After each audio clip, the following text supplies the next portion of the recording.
ನಮೋ ನಮೋ ಶನಿ ರಾಜ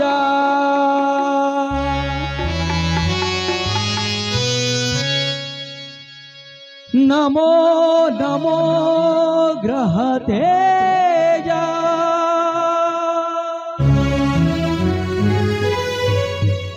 ನಮೋ ನಮೋ ಶನಿ ರಾಜ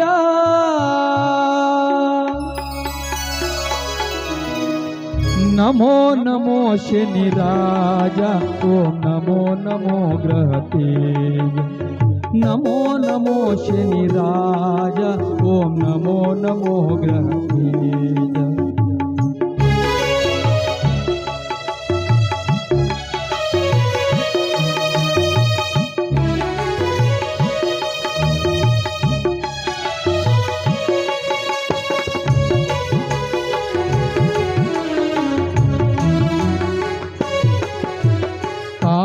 ವಾಹನ ನಮೋ ನಮೋ ತುಳಸಿ ಪೂಜಿತ ನಮೋ ನಮೋ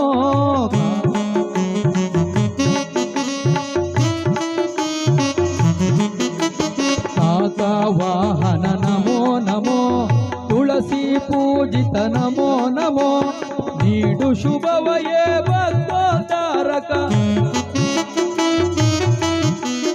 ನೀಡು ಶುಭವಯೇ ಭಕ್ತೋದ್ಧಾರಕ ಕಲಿಪುರುಷ ನಿನಗೆ ನಮೋ ನಮೋ ನಮೋ ನಮೋ ಶನಿ ರಾಜ ಓಂ ನಮೋ ನಮೋ ಗ್ರಹ ತೇಜ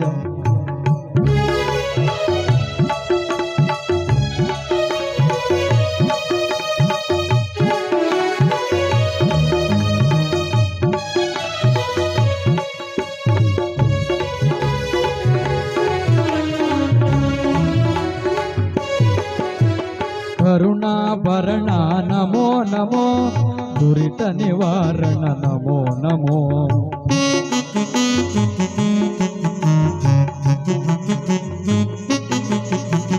ಕರುಣಾಭರಣ ನಮೋ ನಮೋ ದುರಿತ ನಿವಾರಣ ನಮೋ ನಮೋ ನೀಡು ಯಶವ ಶ್ರೀ ದೇವಾದಿದೇವನೇ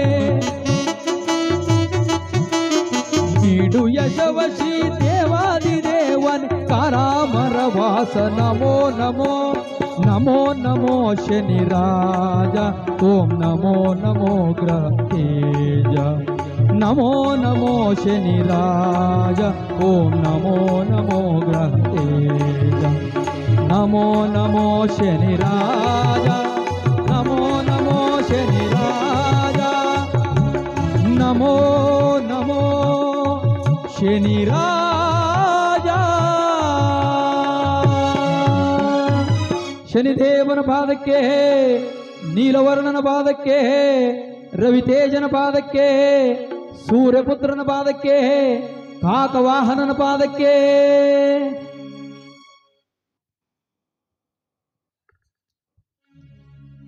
ಗಗನ ಮಾರ್ಗದಲ್ಲಿ ಹೋಗುತ್ತಿದ್ದಂತಹ ಶನಿರಾಜ ಈ ಮಾತನ್ನು ಕೇಳಿ ಸರ್ರನ ಕೆಳಗಿಳಿದು ಬಂದಿದ್ದಾನೆ. ವಿಕ್ರಮರಾಜನ ಆಸ್ಥಾನವೆಲ್ಲ ಗಡ ಗಡ ಗಡ ಗಡಗಡನೆ ನಡುಗುತ್ತಿದೆ.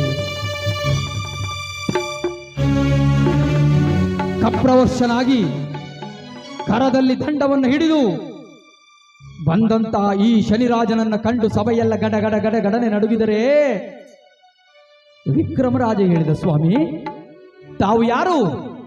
ಮಹಾತ್ಮ ನೀವು ಯಾರು? ಶನಿರಾಜ ಅಂದ, ಯಾರೇ ನೀ ಈಗ ತಾನೇ ಚರಿದೆ?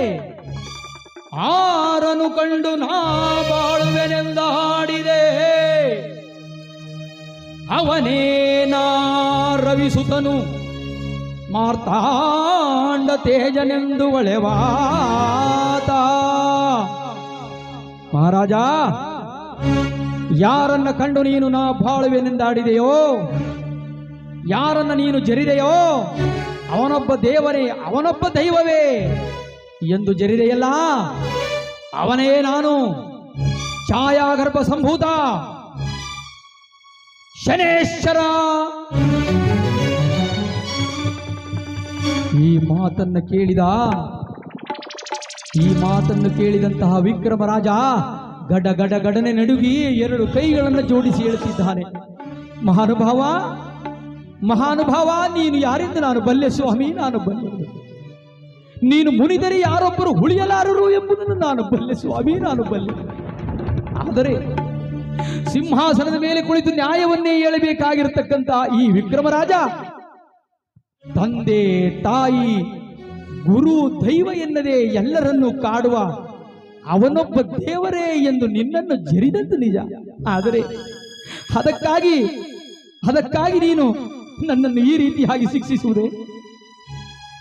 ಮಹಾರಾಜ, ಸತ್ಯಸಂಧನು, ನ್ಯಾಯವಂತನು, ನಿಷ್ಠಾವಂತನೂ ಆಗಿರತಕ್ಕಂಥ ನಿನ್ನಂತವನ ಬಾಯಿಂದ ಈ ಮಾತು ಬರಲು ಕಾರಣವೇನು ಬಲ್ಲೆಯಾ? ನಾನು ನಿನ್ನ ಗ್ರಹದೊಳಗೆ ಪ್ರವೇಶ ಮಾಡಿ, ನಿನ್ನ ಗ್ರಹಗತಿಗಳಲ್ಲಿ ನಾನು ಪ್ರವೇಶ ಮಾಡಿ 7.5 ವರ್ಷಗಳ ಕಾಲ ನಿನ್ನನ್ನು ಕಾಣಬೇಕಾದ್ದರಿಂದಲೇ ಈ ಸಮಯ ಬಂದಿದೆ. ಮಹಾರಾಜ ಅಂದ 7.5 ವರ್ಷಗಳ ಕಾಲ. ಮಹಾತ್ಮ, ಮಹಾನುಭಾವ, 7.5 ವರ್ಷಗಳ ಕಾಲ ಸಾಮಾನ್ಯವಾದ ನನ್ನನ್ನು ನೀನು ಕಾಡುವುದೇ ಆದರೆ ಸಾಮಾನ್ಯರಲ್ಲಿ ಸಾಮಾನ್ಯನಾದ ನಾನು ಬಾಳುವುದು ಬರುತ್ತ. ನನ್ನನ್ನು ನೀನೇ ಸಂರಕ್ಷಣೆ ಮಾಡಬೇಕು ಎಂಬುದಾಗಿ ಶನಿರಾಜನ ಪಾದಗಳನ್ನು ಹಿಡಿದಿದ್ದಾನೆ.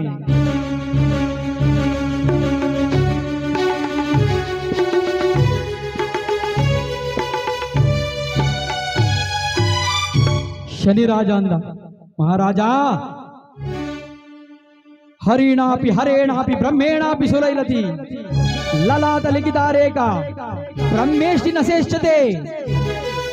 ಗ್ರಹಚಾಲಕಾರ ಬರುವುದನ್ನ ಯಾರಿಂದಲೂ ತಪ್ಪಿಸಲು ಸಾಧ್ಯವಿಲ್ಲ. ಕಾಳಿಯ ಪ್ರಿಯ ಭಕ್ತನು, ಸತ್ಯಸಂಧನು, ನ್ಯಾಯವಂತನು, ಧರ್ಮಿಷ್ಠನೂ ಆಗಿರತಕ್ಕಂಥ ನಿನಗೆ ಬರಬಹುದಾದಂತಹ ಕಷ್ಟಗಳು ಸ್ವಲ್ಪ ಮಟ್ಟಿಗೆ ಕಡಿಮೆಯಾಗಬಹುದು ಅಷ್ಟೇ. ನನ್ನನ್ನು ಹೀಂಕರಿಸಿ ಮಾತನಾಡಿದ್ದಕ್ಕಾಗಿ ನೀನು ಈ ಕಷ್ಟಗಳನ್ನೆಲ್ಲ ಅನುಭವಿಸಲೇಬೇಕು ಎಂಬುದಾಗಿ ಹೇಳಿ ಶನಿರಾಜ ಥಟ್ಟನೆ ಮಾಯವಾದ. ಮಂತ್ರಿಯನ್ನು ತಿರುಗಿ ನೋಡಿ ಮಹಾರಾಜ ಹೇಳ್ತಿದ್ದ, ಮಂತ್ರಿ ಮುಂದೇನು ಮಾಡುವುದು? ಮಂತ್ರಿ ಅಂದ, ಮಹಾರಾಜ, ಆದ ಕಾರ್ಯಕ್ಕಾಗಿ ಚಿಂತಿಸುವುದನ್ನು ಬಿಟ್ಟು ಮುಂದೆ ನಾವು ಶಾಂತಿ ಕಾರ್ಯಗಳನ್ನು ಮಾಡೋಣ. ಅದರ ಮೇಲೆ ಈ ಶನಿರಾಜ ತನಗಿಚ್ಛೆ ಬಂದಂತೆ ಮಾಡಲಿ ಎಂದಾಗ ಅದೇ ರೀತಿಯಾಗಿ ಅರಮನೆಗೆ 106 ಜನ ಪುರೋಹಿತರನ್ನು ಕರೆತರಿಸಿ ಮಹಾರಾಜ ಉಜ್ಜಯಿನಿ ನಗರದ ತನ್ನ ಸಾಮ್ರಾಜ್ಯದಲ್ಲಿ ಶಾಂತಿ ಕಾರ್ಯಗಳನ್ನು ಮಾಡ್ತಾ ಇದ್ದಾನಂತೆ. ಶಾಂತಿ ಕಾರ್ಯಗಳನ್ನು ಮಾಡಿ ಮುಗಿಸಿದ್ದಾನೆ. ಒಂದಷ್ಟು ಕಾಲ ಕಳೆದಿದೆ. ಸ್ವಲ್ಪ ಕಾಲ ಕಳೆದವರ ಒಳಗಾಗಿ ಒಂದು ದಿನ ಶನಿರಾಜನು ಕಾರವಾರ ಎಂಬತಕ್ಕಂಥ ವೇಷವನ್ನು ಧರಿಸಿ, ಅಂದರೆ ಕುದುರೆಯನ್ನ ವ್ಯಾಪಾರ ಮಾಡತಕ್ಕಂಥ ಒಬ್ಬ ವೇಷವನ್ನು ಧರಿಸಿ,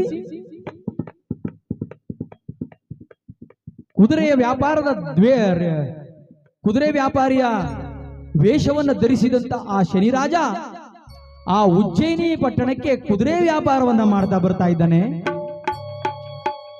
ಎಲ್ರು ಆತನ ಕುದುರೆನೇ ನೋಡ್ತಾ ಇದ್ರಂತೆ. ಅಯ್ಯ ನೋಡ್ರಯ್ಯ, ಈ ಕುದುರೆನ ಯಾರು ಕೊಂಡ್ಕೊಡ್ರಪ್ಪ? ನೋಡಿರಯ್ಯ ತುರಗ ಎಂತ ಚೆಲುವು ತುರಗ, ನೋಡಿರಯ್ಯ ತುರಗ ಎಂತ ಚೆಲುವು ತುರಗ, ಜಗವನ್ನೆಲ್ಲ ಅರಸಿದಡು ದೊರಕದಿಂತ ತುರಗ. ಓಹೋ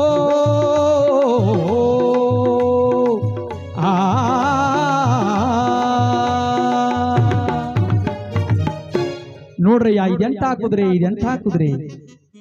ನೋಡಿದವರೆಲ್ಲ ಬೆರಗಾಗ್ತಾ ಇದ್ದಾರಂತೆ ಆ ಕುದುರೆನ. ಆಹಾ, ಎಷ್ಟು ಸುಂದರವಾಗಿದೆ ಈ ಕುದುರೆ. ಇಂಥ ಕುದುರೆಯನ್ನ ನಾವ್ಯಾರು ಎಲ್ಲೂ ನೋಡಿದ್ದೇ ಇಲ್ವಲ್ಲ. ಏನು ತೇಜಪುಂಜವಾಗಿದೆ ಈ ಕುದುರೆ ಅಂತ ನಾಡಿನ ಜನರೆಲ್ಲರೂ ಆ ಕುದುರೆಯನ್ನೇ ನೋಡ್ತಾ ಇದ್ದಾರಂತೆ.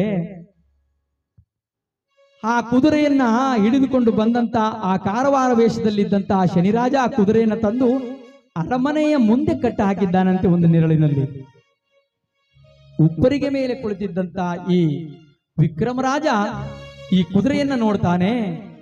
ಕುದುರೆಯು ವಿಕ್ರಮರಾಜನನ್ನ ಆಕರ್ಷಿಸಿದೆ. ಪರಮಾತ್ಮನ ಸಂಕಲ್ಪ, ದೈವ ಚಿತ್ತ. ಆ ಕುದುರೆಯು ಆ ಮಹಾರಾಜನನ್ನ ಆಕರ್ಷಿಸಿದೆ. ಮಂತ್ರಿಯನ್ನ ಕರೆದು ಹೇಳ್ತಿದ್ದಾನೆ, ಮಂತ್ರಿ, ಆ ಕುದುರೆಯನ್ನ ನೋಡಿದೆಯಾ? ಏನು ತೇಜಪುಂಜವಾಗಿದೆ ಈ ಕುದುರೆ. ಇಂತಹ ಅಂದವಾದ ಕುದುರೆಯನ್ನ ನಾನು ಎಂದು ನೋಡಿದ್ದೇ ಇಲ್ಲವಲ್ಲ. ಹೋಗಿ ವಿಚಾರಿಸಿ ಆ ಕುದುರೆಯ ಬೆಲೆ ಏನು ಎಂದು. ಒಬ್ಬ ಸೇವಕ ಬಂದ. ಅಯ್ಯ ಕುದುರೆ ವ್ಯಾಪಾರಿ, ಏನಪ್ಪಾ ಇದ್ರ ಬೆಲೆ? ಶನಿರಾಜ, ಆ ವೇಷದಲ್ಲಿದ್ದಂತ ಶನಿರಾಜ ಹೇಳಿದ, ಅಯ್ಯ ಈ ಕುದುರೆಯ ಬೆಲೆಯನ್ನ ಆಮೇಲೆ ಕೇಳುವೆಯಂತೆ. ಮೊದಲು ಈ ಕುದುರೆಯನ್ನ ಏರಿ ಸವಾರಿ ಮಾಡತಕ್ಕಂತಹ ಧೀರ ಸವಾರ ಯಾರಿದ್ದಾನೆ ಹೇಳು ಈ ಉಜ್ಜಯಿನಿಯಲ್ಲಿ? ಈ ಮಾತನ್ನು ಕೇಳಿದಂತ ಸೇವಕ ಓಡೋಡಿ ಬಂದು ಮಹಾರಾಜನ ಹೇಳ್ತೀನಿ, ಅಯ್ಯ ಸ್ವಾಮಿ, ಅವನು ಬಹಳ ಉದ್ದಟ ಸ್ವಾಮಿ. ಈ ಕುದುರೆಯ ಬೆಲೆ ಏನು ಅಂತ ಕೇಳಿದ್ರೆ, ಅಯ್ಯ ಈ ಕುದುರೆ ಬೆಲೆ ಆಮೇಲೆ ಕೇಳು, ಇದರ ಮೇಲೆ ಏರಿ ಸವಾರಿ ಮಾಡ್ತಕ್ಕಂಥ ಧೀರ ಸವಾರ ಯಾರಿದ್ದಾನೆ ಉಜ್ಜಯಿನಿಲಿ ಅಂತ ಉಜ್ಜಯಿನಿಗೆ ಅಪಮಾನ ಮಾಡ್ತಾನಲ್ಲ ಸ್ವಾಮಿ ಅವನು. ಮಾತನ್ನು ಕೇಳಿದ ಮಹಾರಾಜ ಮೇಲಿದ್ದ. ಅಷ್ಟೊಂದು ಸೊಕ್ಕೆ ಅವನಿಗೆ. ಇದು ಅವನ ಕುದುರೆಯನ್ನು ಏರಿ ಆ ಕುದುರೆಯ ಸೊಕ್ಕಡಗಿಸಿ ಬಂದು ಬಿಡುತ್ತೇನೆ ಅಂತ ದಡದಡನೆ ಅರಮನೆಯಿಂದ ಇಳಿದು ಬಂದಂತ ಮಹಾರಾಜ ಇಳಿದು ಬಂದು ಆ ಕಾರವಾರನ ವೇಷದಲ್ಲಿದ್ದಂತಹ ಶನಿರಾಜನ ಹತ್ರ ಹೇಳ್ತಾನೆ, ಏ ಕಾರವಾರ, ಏನಂದೆ ನೀನು? ಕುದುರೆಯ ಬೆಲೆ ಏನು ಎಂದು ಕೇಳಿದರೆ, ಈ ಕುದುರೆಯ ಮೇಲೆತ್ತಿ ಸವಾರಿ ಮಾಡತಕ್ಕಂಥ ಧೀರ ಸವಾರ ಯಾರಿದ್ದಾನೆ ಉಜ್ಜಯಿನಿಯಲ್ಲಿ ಎಂದು ಇಡೀ ಉಜ್ಜಯಿನಿಗೆ ಅಪಮಾನವನ್ನು ಮಾಡುತ್ತಿರುವೆಯಾ? ಇದೋ ಈ ತುರಗವನ್ನು ಏರಿ ಸಂಚಾರವನ್ನು ಮಾಡಿ ಇದರ ಮದವಡಗಿಸಿ ಬಂದು ಬಿಡುತ್ತೇನೆ ಅಂತ ಹೇಳಿ ಕುದುರೆಯನ್ನ ಏರಿ ಕೂತಿದ್ದಾನೆ. ಇಲ್ಲಿ ಶನಿರಾಜ ತನ್ನ ಮನಸ್ಸಿನೊಳಗೆ ನಗುತ್ತಿದ್ದಾನೆ. ವಿಕ್ರಮ, ನೀನು ಏರಿರುವುದು ಕುದುರೆಯಲ್ಲ, ಅದು ನನ್ನ ಮನಸ್ಸು. ನಿನ್ನನ್ನು ನಾನು ಎಲ್ಲಿ ಬೀಳಿಸಬೇಕೆಂದು ಸಂಕಲ್ಪವನ್ನು ಮಾಡಿರುವೆನೋ ಅಲ್ಲೇ ನೀನು ಬೀಳಬೇಕಾಗಿದೆ. ಈಗ ಹೊರಡು ಎಂದರೆ ಆ ಮಹಾರಾಜ ತಿರುಗಿ ಮಂತ್ರಿಯನ್ನ ನೋಡಿ ಹೇಳ್ತಿದ್ದಾನೆ, ಮಂತ್ರಿ, ಸ್ವಲ್ಪ ಕಾಲ ಈ ರಾಜ್ಯವನ್ನು ನೀನು ನೋಡಿಕೋ. ನಾನು ಈ ಕುದುರೆಯನ್ನು ಏರಿ ಆ ಕುದುರೆಯ ಸವಾರಿಯನ್ನು ಮಾಡಿ ಈ ಕುದುರೆಯ ಮದವಡಗಿಸಿ ಬಂದು ಬಿಡ್ತೇನೆ ಅಂತ ಹೇಳಿ ಕುದುರೆಯ ಮೇಲೆ ಹತ್ತಿ ಕುಳಿತಿದ್ದಾನೆ. ಪರಮಾತ್ಮನ ಚಿತ್ತ, ದೈವ ಸಂಕಲ್ಪ, ಶನಿರಾಜನ ಪ್ರಭಾವದಿಂದ ಆ ಕುದುರೆಯನ್ನೇ ಏರಿ ಕೂತಿದ್ದಾನೆ ವಿಕ್ರಮರಾಜ. ಆ ಕುದುರೆಯ ರೂಪದಲ್ಲಿ ಆತನಿಗೆ ಯಾವ ರೀತಿಯಾಗಿ ಕಾಟಗಳನ್ನು ಕೊಡ್ತಾನೆ ನೋಡಿ ಪರಮಾತ್ಮ. ಕುದುರೆಯ ಮೇಲೆ ಕುಳಿತಂತ ವಿಕ್ರಮರಾಜ ಒಮ್ಮೆ ಕುದುರೆಯನ್ನು ಹೇ ಎಂದಿದ್ದಾನೆ. ದಡ ದಡ ದಡ ದಡ ದಡ ದಡ ದಡನೆ ಓಡಿದೆ ಕುದುರೆ. ಎಷ್ಟು ವೇಗವಾಗಿ ಹೋಗುತ್ತಿದೆಯಲ್ಲ ಈ ಕುದುರೆ. ಆಹಾ, ಇಂತಹ ಕುದುರೆಯನ್ನು ನಾನು ಎಲ್ಲೂ ಕಂಡಿದ್ದೇ ಇಲ್ಲವಲ್ಲ. ಎಷ್ಟು ವೇಗವಾಗಿ ಹೋಗುತ್ತಿದೆ. ಇಂತಹ ಕುದುರೆಯನ್ನು ಏರಿ ನಾನು ಯುದ್ಧರಂಗದಲ್ಲಿ ನಿಂತರೆ ಜಯವೋ ಜಯ, ಇನ್ನೂ ಜೋರಾಗಿ ಓಡುತ್ತೇನೋ ನೋಡುತ್ತೇನೆ ಎಂಬುದಾಗಿ ಹೇಳಿ ಮತ್ತೊಮ್ಮೆ ಅದರ ವಾಗೆ ಲಗಾಮನ್ನು ಹಿಡಿದು ಹೇ ಎಂದ. ದಡ ದಡ ದಡ ದಡನೆ ಓಡುತ್ತಿದ್ದ ಕುದುರೆ ಶಂಗನೆ ಹಾರಿದೆ. ಶಂಗನೆ ಹಾರುತ್ತ ಗಗನ ಮಾರ್ಗದಲ್ಲಿ ಸಾಗಿತು ತುರಗವು. ಆಗ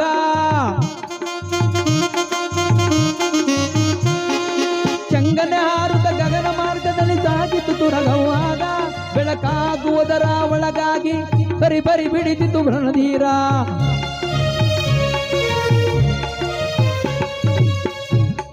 ಈ ರೀತಿಯಾಗಿ ಚಂಗನೆ ಹಾರಿದಂತಹ ಕುದುರೆ, ಗಗನ ಮಾರ್ಗಕ್ಕೆ ಹಾರಿದಂತಹ ಕುದುರೆ ವೇಗವಾಗಿ ಗಗನ ಮಾರ್ಗದಲ್ಲಿ ಸಾಗಿ ಬರ್ತಾ ಇದೆ. ಗಗನ ಮಾರ್ಗದಲ್ಲಿ ಹೋಗುತ್ತಿದ್ದಂತಹ ಕುದುರೆಯನ್ನು ನೋಡಿ ವಿಕ್ರಮ ಹೇಳಿದ, ಅಯ್ಯೋ ಇದೇನಿದು? ಕುದುರೆ ನೆಲದಲ್ಲಿ ಓಡುವಂಥದ್ದಲ್ಲ, ಇದು ಮಾಯಾ ಕುದುರೆ ಆಗಿರಬೇಕು. ಕೆಟ್ಟೆನಲ್ಲ ಎಂಬುದಾಗಿ ಅದರ ಕಂಠವನ್ನು ಬಿಗಿಯಾಗಿ ತಬ್ಬಿ ಹಿಡಿದಿದ್ದಾನೆ. ಗಗನ ಮಾರ್ಗದಲ್ಲಿ ಸಾಗುತ್ತಿದ್ದರೆ ಇಲ್ಲಿ ಶನಿರಾಜ ಹೇಳ್ತಿದ್ದಾನೆ, ಮಹಾರಾಜ ನೋಡು ನಿನ್ನ ಗತಿ ಏನು ಎಂದು ಸಂಕಲ್ಪಿಸಿದ ಮಾತ್ರದಿಂದ ಕುದುರೆ ದಟ್ಟ ಕಾಡಿನ ಭಯಂಕರವಾದ ಒಂದು ಕಾಡಿನ ಕಗ್ಗತ್ತಲ ಕಾಡಿನ ಮಧ್ಯದಲ್ಲಿ ಹೋಗಿ ತನ್ನ ದೇಹವನ್ನು ಒದರಿದೆ. ಕುದುರೆಯನ್ನು ತಬ್ಬಿಕೊಂಡಿದ್ದಂತ ವಿಕ್ರಮ ಧಮ್ಮನೆ ಕೆಳಗೆ ಬಿದ್ದಿದ್ದಾನೆ. ಪ್ರಜ್ಞಾ ಶೂನ್ಯನಾಗಿ ಹೋಗಿದ್ದಾನೆ.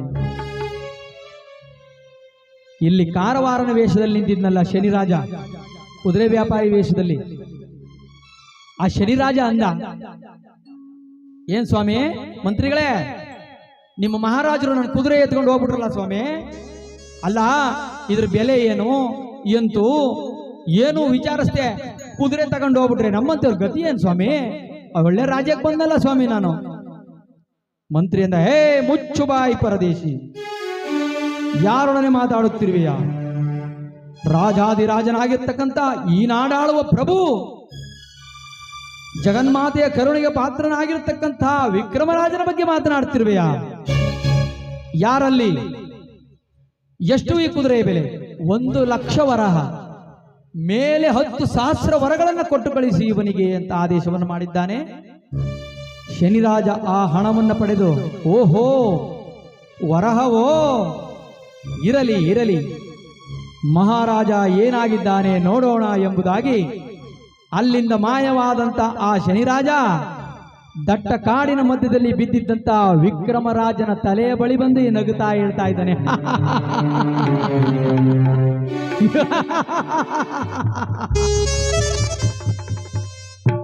ವಿಕ್ರಮ, ಈ ಸ್ವಲ್ಪ ಗಳಿಗೆಗೆ ಮುಂಚೆ ನೀನು ಮಹಾರಾಜ ವೈಭೋಗದಿಂದ ಸಾಮ್ರಾಜ್ಯವನ್ನು ಆಳುತ್ತಿದ್ದ ಚಕ್ರಾಧಿಪತಿ. ಆದರೆ ಈಗ ಏನೂ ಇಲ್ಲದ ಭಿಕಾರಿ. ನೋಡು ನಿನ್ನ ಗತಿ ಏನು ಎಂದು ಸಂಕಲ್ಪವನ್ನು ಮಾಡಿ ಮಾಯವಾಗಿದ್ದಾನೆ. ಸ್ವಲ್ಪ ಸಮಯವಾದ ನಂತರ ಕಣ್ಣನ್ನು ಬಿಟ್ಟಿದ್ದಾನೆ ವಿಕ್ರಮರಾಜ. ಕಣ್ಣು ಬಿಟ್ಟು ನೋಡಿದರೆ ದಟ್ಟವಾದ ಕಾಡಿನ ಮಧ್ಯದಲ್ಲಿ ಭಯಂಕರವಾದ ಕಗ್ಗತ್ತಲ ಕಾಡಿನ ಮಧ್ಯೆ ಬಂದು ಬಿದ್ದು ಹೋಗಿದ್ದಾನೆ. ವಿಕ್ರಮರಾಜ ಅಂದ, ಇದೇನಿದು? ನಾನು ಇಲ್ಲೇಕೆ ಬಿದ್ದಿರುವೆ? ಆ ಕುದುರೆ ನನ್ನನ್ನೇಕೆ ತಂದು ಇಲ್ಲಿ ಒದರಿತು? ಹೋ ಹೋ ಹೋ, ನಿಜ ನಿಜ, ಇದು ಶನಿರಾಜನ ಪ್ರಭಾವವೇ ಇರಬೇಕು. ಈ ಕಷ್ಟ ಕಾಲ ಕಳೆಯುವ ಪರ್ಯಂತರವೂ ನಾನು ಈ ಕಾಡಿನ ಮಧ್ಯದಲ್ಲಿ ಇರುವುದೇ ಕ್ಷೇಮ ಎಂಬುದಾಗಿ ಮೇಲೆದ್ದು ಮೆಲ್ಲ ಮೆಲ್ಲನೆ ಹೊರಟಿದ್ದಾನೆ. ನಡೆಯಲಾಗದು. 1, 2, 3, 4 ದಿನಗಳು ಕಳೆದಿದೆ. ತಿನ್ನಲು ಅನ್ನವಿಲ್ಲ, ಕುಡಿಯಲು ನೀರು ಸಿಗುತ್ತಿಲ್ಲ. ಸಂಕಟದಿಂದ ವಿಕ್ರಮರಾಜ ನಡೆದು ಹೋಗುತ್ತಿದ್ದರೆ ನಡೆಯಲಾರದೆ ಎಡವುತ್ತಾ ಕೆಳಗುರುಳಿನರಳುತ್ತಾ ಕಾಡು ಮೃಗಗಳನ್ನು ಕಂಡು ಅಂಜಿ ಓಡುತ್ತಾ ಕಾಡ್ಗಿಚ್ಚಿಗೆ ಬೆದರುತ್ತಾ ನಡೆಯಲಾರದೆ ಎಡವಿ ಬೀಳುತ್ತಿದ್ದಾನೆ. ಬಿದ್ದು ಎಂದು ಸಾಗುತ್ತಿದ್ದರೆ ಕಾಡು ಪ್ರಾಣಿಗಳು ಬಂದರೆ ಎದುರಿ ಓಡುತ್ತಿದ್ದಾನೆ. ಕಾಡಿನಲ್ಲಿ ಕಾಡ್ಗಿಚ್ಚು ಅಲ್ಲಲ್ಲಿ ಕಾಣಿಸಿದರೆ ಗಡಗಡನೆ ನಡುಗಿ ಮಕ್ಕಳಕ್ಕೆ ಹವಿದು ಕುಳಿತಿದ್ದಾನೆ ವಿಕ್ರಮರಾಜ. ಹೀಗೆ ಸಾಗಿ ಬಂದಂತ ವಿಕ್ರಮರಾಜ ಕಾಡಿನ ಮಧ್ಯದಲ್ಲಿ ಒಂದು ದಿನ ಹೊಟ್ಟೆ ಹಸಿವು ತಾಳಲಾರದೆ ಕೈಕಾಲುಗಳಿಗೆ ಮುಳ್ಳು ಚುಚ್ಚಿ ರಕ್ತ ಬಂದು ನಡೆಯಲಾರದೆ ತಲೆ ಒಡೆದು ಬಿದ್ದು ಹೇಳ್ತಿದ್ದಾನೆ, ಅಯ್ಯ ಶನಿರಾಜ, ರಾಜ್ಯವನ್ನು ಕಳೆದೆ, ನನ್ನ ರಾಜ್ಯವೆಲ್ಲೋ, ನನ್ನ ಸುಖ ಸಂಸಾರವೆಲ್ಲೋ, ನನ್ನ ಸೇನೆಗಳೆಲ್ಲೋ, ಬಂಧು ಬಾಂಧವರುಗಳೆಲ್ಲೋ, ನಾನು ಎಲ್ಲೋ. ಹೇ ಪರಮಾತ್ಮ, ನಿನ್ನ ಇಚ್ಛೆ ಇದ್ದಂತೆ ಆಗಲಿ ಅಪ್ಪ. ಇದು ಇಂತಹ ಕಡು ಕಷ್ಟಗಳನ್ನು ಕೊಡುವ ಬದಲು ನನ್ನನ್ನು ನೀನು ಉಳಿಸಲೇಬಾರದಾಗಿತ್ತಲ್ಲೋ ತಂದೆ. ಹೇ ಪರಮಾತ್ಮ, ನಿನ್ನಿಚ್ಛೆ ಬಂದಂತಾಗಲಪ್ಪ ಎಂದು ಎದ್ದು ನಿಧಾನವಾಗಿ ಆ ಕಗ್ಗತ್ತಲ ಕಾಡಿನಲ್ಲಿ ನಡೆದು ಸಾಗಿ ಬರ್ತಿದ್ದಾನೆ.